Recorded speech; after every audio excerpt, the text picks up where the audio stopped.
Hey, it's Tyler, TJack Survival Dispatch. How do you make a wired snare for a rabbit? There's a lot of answers to that question, but I'm going to give you one that was taught to me by a Canadian seer instructor. So stick with me.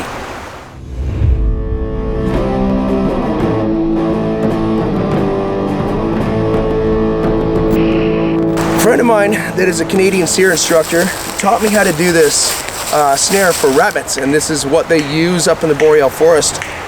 It's stronger, right? It's a little more beefy than what I've used in the past, but it's got some attributes that I'd never seen before as well. So let me talk a little bit about this while we got it nice up and close. I got two of them here. One thing that he's doing that's different from other things that I've seen is he's using the little barb ends so that when the rabbit goes through, they grab those little bar ends. You point one in one direction and one in the other direction, no matter what direction the rabbit goes through, it's gonna grab it. Another attribute he has is he double wraps it so that it's very strong. You don't have to do this, but I'm gonna show you guys the way that I was taught so that I'm kind of being true to what I've been shown. Another thing that he does, and I try to do this with most all of my snares, is he gives it some collapsing power. I don't even know how to call this, but he arms it, right? And the way that we're doing that is to tighten it up, right? Kind of bend it so that it has some metal memory, and then not too much, and then just put a little dent right there so that you can slide this ring back behind that little dent. So essentially what we have done here is created a situation where if the hair of the hair, if the hair from the rabbit grabs right here, it will slide past this little dent and then close itself. Let me make that a little more reactionary so you can get a better example of it. What we're doing is creating a situation where the metal memory wants to close the noose, and after they go through, it either steps down here or the hair catches or whatever, it slides past that dent and it just tightens itself up. Now what that'll do is it'll grip the rabbit. All the animals that get gripped are going to have a tendency to run. So when they run, then it creates stress on the wire, which bends. And once you have a bend in that wire, that's what keeps it from coming undone. So again, to load it, make a dent, slide it past. You can see it just triggered itself, and then it closes down on the rabbit. So let's build one of these. Building one of these is fairly simple. Got to get your wire. Now, whatever length of wire you want, you're gonna double it because we're gonna fold it over and twist it. So I'm gonna take 6 feet of wire, which is my wingspan, and we'll go from there.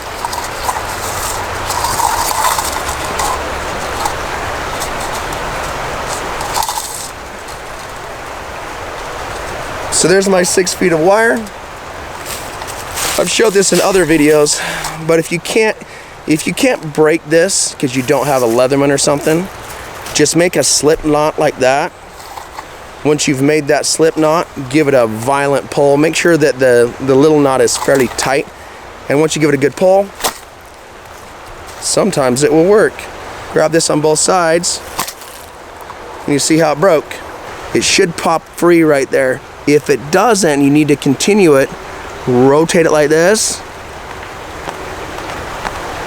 and it will break.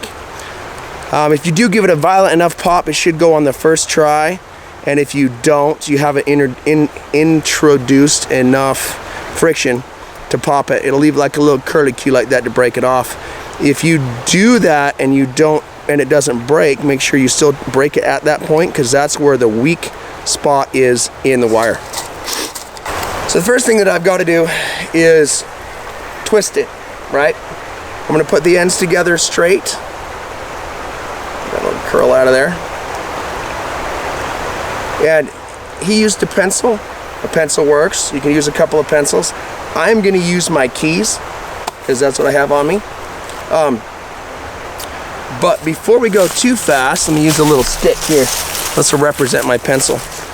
If I wrap it like this, I get the piece of the trap. And a couple of them here. I get the piece of the trap that is going to end up right here. So we're working on this end of the trap where the little barbs are going to be. So let's start with that.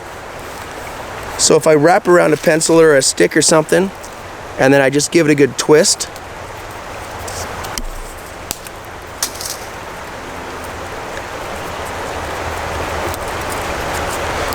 there is my leftover barb pieces. Then I'm going to point in one direction and the other direction. We don't need a lot of it, just enough that it can grab on fur as it goes through there.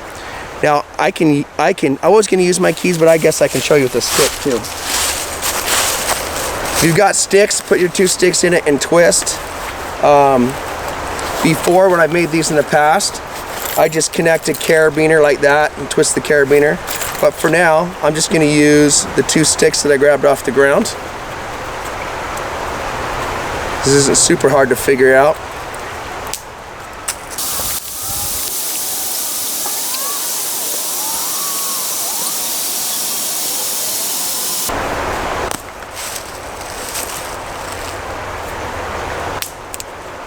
Okay.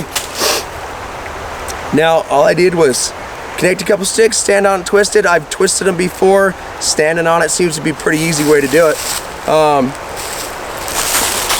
And I've got the top, which has the little barbs hanging out the sides of it, the full twisted braided stuff, and then this actually broke the stick off right there, which is perfect. Because now what I'm going to do is feed that through there. I'm going to introduce wire memory to the system. Then I've loaded it, right? I'm going to put a dent right here and pull this back to the dent. It's a little bigger than what I want. Okay, you only want about fist size. It's a little bit too big. So I'm going to shrink it down a little bit. Put a dent right here. Load it up again. Get it nice and tight. So you have some form of memory. Bring it right there. And now you've got your snare. The key with this snare is there's a grabber hook right there. I'm going to point this in this direction. A grab a hook right there, so as the rabbit goes through, it can grab this way or it can grab that way, and it should pop it off the dent and close down on the rabbit. That is one of the smartest snares that I've ever seen. Very well thought out.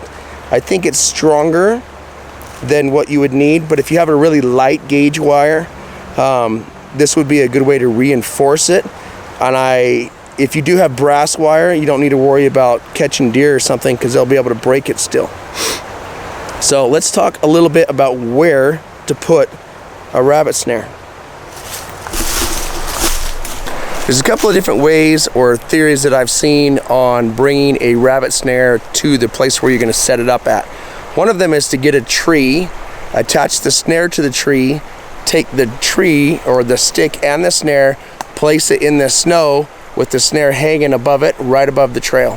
That's a great way to walk into an environment, stick the tree in it, and walk out. Kelly Harleton, a friend of mine up in Canada, was snagging rabbits really fast with that technique. Worked very well.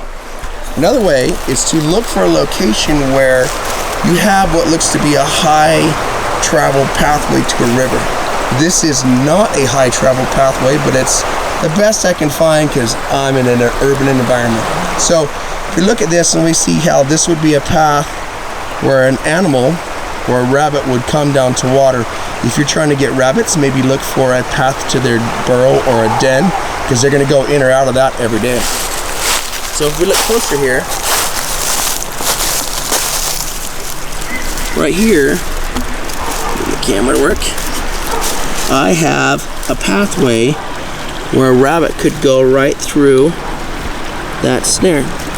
So if it comes along, I kind of want to, this cross stick needs to be moved, that stick needs to be moved, and we put them on the right side and the left side of the snare, so that as it comes through, it will walk right through this guy. If you can see I'm moving it, walk right through that and then get caught. So that's an idea. I don't like the way this is anchored. I would make it a little tighter. And there's nothing wrong with just connecting a snare to a big long stick. If a rabbit does get caught with this snare. Even though it's a big long stick, that stick is going to get caught in the bushes. So it might break through from this location, but it's going to stop a few feet later because you can't drag this whole stick through all the bushes. Now this is a bad stick to use because it's dry and they might break it, but if you have a green one or a little thicker one, that would be a better anchor. Maybe anchoring it on this guy would be a better anchor. If you're worried about a stake in the ground, just use a tree, right? Trees are full of roots and they make some of the best stakes. So that is one technique that I would use on placement, right? So if we're looking at this a little bit better, here's the pathway. We remove the extra cross sticks so that when we look at it from the perspective of the animal, we see a clear path to water. And we add sticks on the right and left so that path goes through our snare and not around it. Alright guys, this tree is my friend.